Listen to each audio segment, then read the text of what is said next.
What's up guys, my name is Courtney Budzyn and this is What's for Din.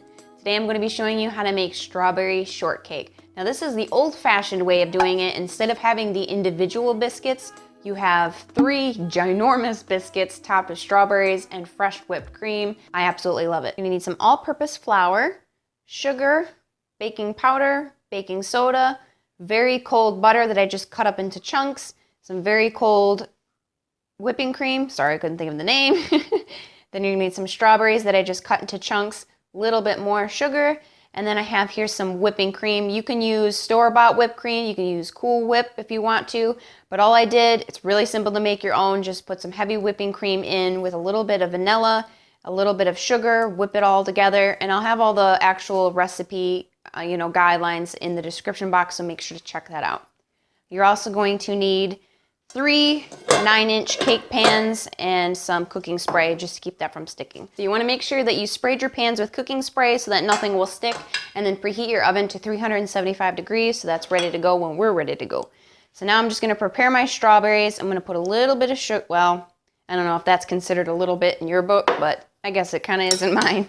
That's going to loosen all the nice juices out of the strawberries. So just give that a good mix. I'm going to set this aside. Okay, now we can work on the shortcake. So in here I just have some flour. I'm going to add my baking soda, baking powder, and my sugar. Ooh, get that all out of there. Give that a mix just with my fork. That's nice and mixed together. Now I'm going to add my cold butter into my mixture, and I'm going to cut this in. You can use a pastry cutter or whatever you want, but I'm just using 2 knives because that's what I got. So I just kind of do this until it becomes a coarse crumble, and I'll show you what that looks like. Now it's really important that your butter is cold because that's what's going to give this a really flaky crust. Okay, so you can see that's what it'll look like. It doesn't have to be perfect. You can see the little tiny balls in there of butter. That's what you want because that's what's gonna make it really flaky and delicious. And obviously it's not all perfectly mixed together, but that's not what you want. So now I'm gonna make a little well in the center. I'm gonna gradually add some of the heavy cream until it's all combined. You could do this in a blender if you wanted to, but then you run the risk of over mixing it and then you're gonna have tough biscuits. Now I'm gonna turn this out onto my board here. I know it looks like a sloppy mess, but trust me, it's gonna work. It looks like it's never gonna work. I'm getting stuff all over my husband. So now I'm just going to press this all together. So now I'm just pressing this together, kneading it very gently for a few turns until it all comes together and is decently smooth. You don't want to knead it like you're making bread or anything. Okay, and I kind of just roll it just a little bit so that I can measure it a little bit better because we're gonna cut it into 3 separate pieces. So now we're gonna divide it into 3. Doesn't have to be perfect, it's not a big whoop. And now all I'm doing is pushing these into the mold of the bottom of the pan. These are not meant to fill the bottom, it's just more of a guide so that you can make it the correct shape. So I just take my knuckles and just kind of press it out.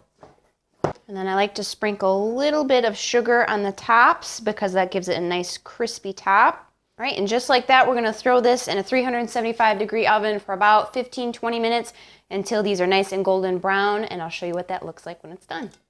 So once your cakes are out of the oven, just make sure you allow them to cool for about 5 to 10 minutes in the cake pan. And then after that, just turn them out onto a cooling rack and just allow them to cool completely. My cakes are completely cooled, and what I have here is just a plate with some parchment paper so that if I make a mess, I can just pull the parchment paper away and I have a clean plate to work with. So now you can see that this is bumpy, and what we're gonna do is layer everything on top of here. So if you wanted to make it perfectly straight, you could take a knife and just run it across these spots where it's a little bit more elevated than normal, and then you can just, eat the over pieces like a pig, but I'm not too worried about that. So what I'm gonna do is add my strawberries, about 1/3 of the strawberries.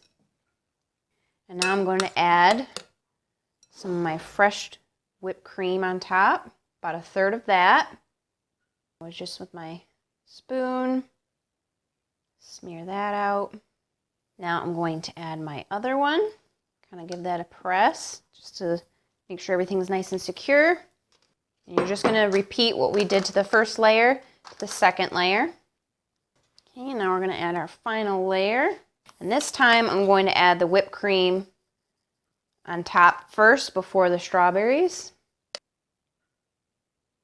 So this is the final result. It's absolutely gorgeous looking. And if you're worried about getting any kind of strawberry drips in your whipped cream, you can just put fresh strawberries on top instead of, you know, the ones that are mixed with sugar. That way you don't get any of the juices dripping down. If you're worried about presentation, oh yes. Super good. So if you want to recreate this recipe, just look below in the description box. I'll leave all the measurements as well as the written instructions. And if you do like this video, don't forget to smack that like button. Also, don't forget to subscribe because I have many more recipes to come and I wouldn't want you to miss anything. And we'll see you soon. Bye. It's a long drive, it's a long night, it's a long way down. Feet on the dashboard.